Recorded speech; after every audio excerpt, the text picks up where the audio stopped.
الحمد لله نحمده ونستعينه ونستغفره ونعوذ بالله من شرور أنفسنا ومن سيئات أعمالنا من يهد الله فلا مضل له ومن يضلل فلا هادي له نشهد أن لا إله إلا الله وحده لا شريك له ونشهد أن سيدنا محمدا عبده ورسوله أما بعد فيا عباد الله اتقوا الله وأطيعوه إن الله مع الذين اتقوا والذين هم محسنون.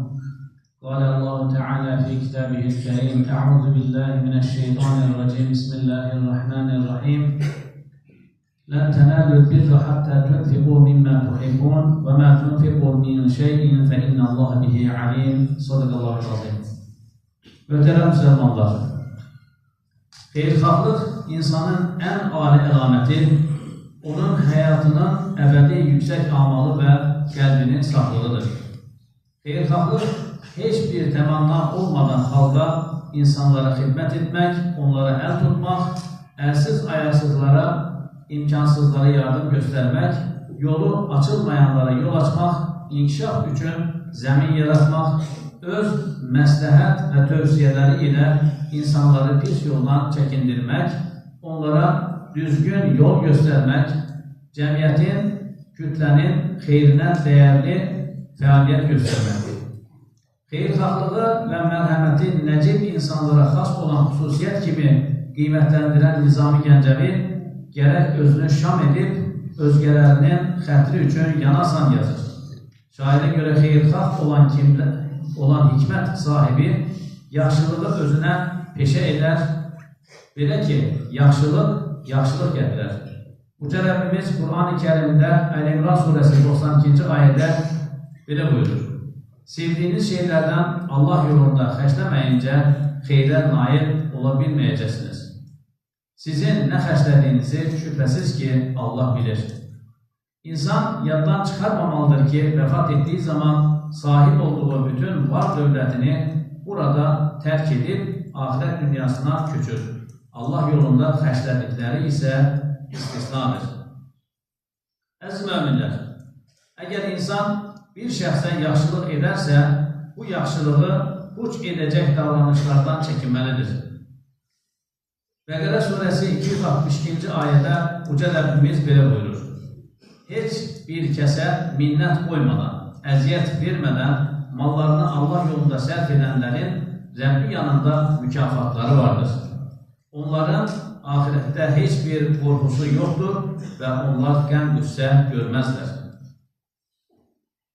Yenə Bəqərə surəsi 264-cü ayədə isə Allah yolunda deyib, özünü təbliğ etmək məqsədi ilə malını xərcləyənləri Allah Taala gözəl bir nümunə ilə ifşa edir.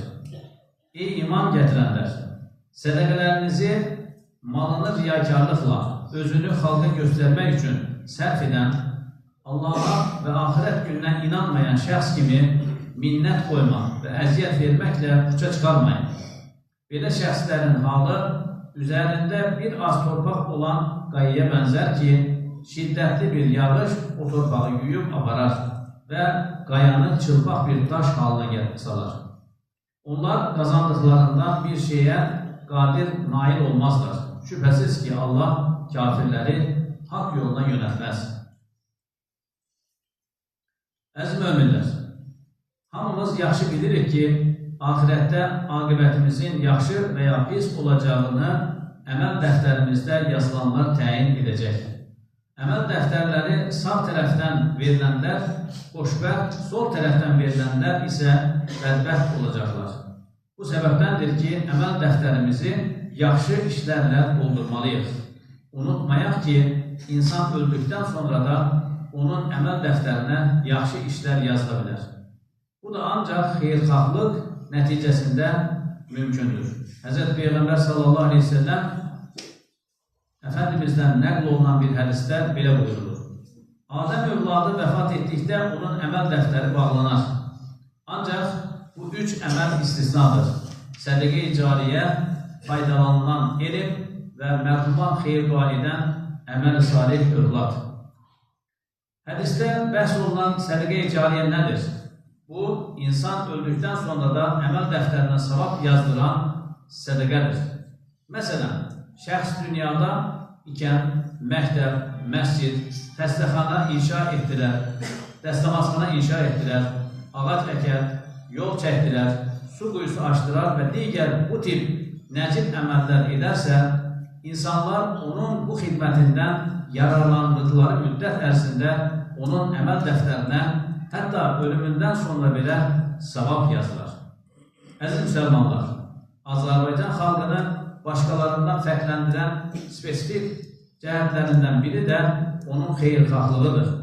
Xalqımızın xeyirxahlığından bəhs edərkən şübhəsiz Hacı Ləmdin Tağıyev, Nabat xanım Aşurbəyova, Xurşudbanu Natəvan, Gövhər ağanı xatırlamaq lazımdır. Adını çəkdiyimiz bu nəcib insanlar xalqına, millətinə layiq böyük bir işlər görmüş, zəngin miras qoymuş, yaddaşlarımıza əbədi həkk olmuşdur. Ələ innə əhsənəl kələm və əbləğən nizam, kələmullahi məhkil əzizil alləm, kəmə qalə Allah təbarəkə və teala fil kələm və izə qur'əl Qur'an fəstəmi'u ləh və ənsitu ləalləkum turhamun. Əuzu billahi mineşşeytanirracim. Bismillahirrahmanirrahim. İnnə dinə indəllahil İslam.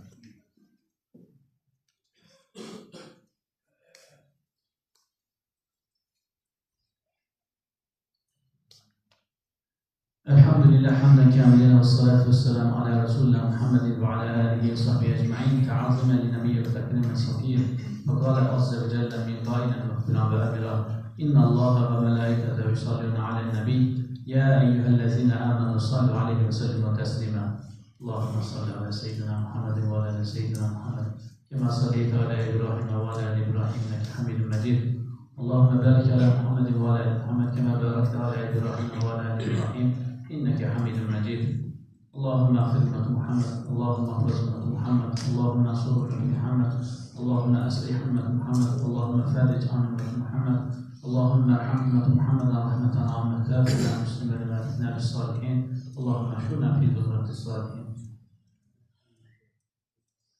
إن الله يأمر بالعدل والإحسان وإيتاء ذي القربى وينهى عن الفحشاء والمنكر والبغي يعظكم لعلكم تذكرون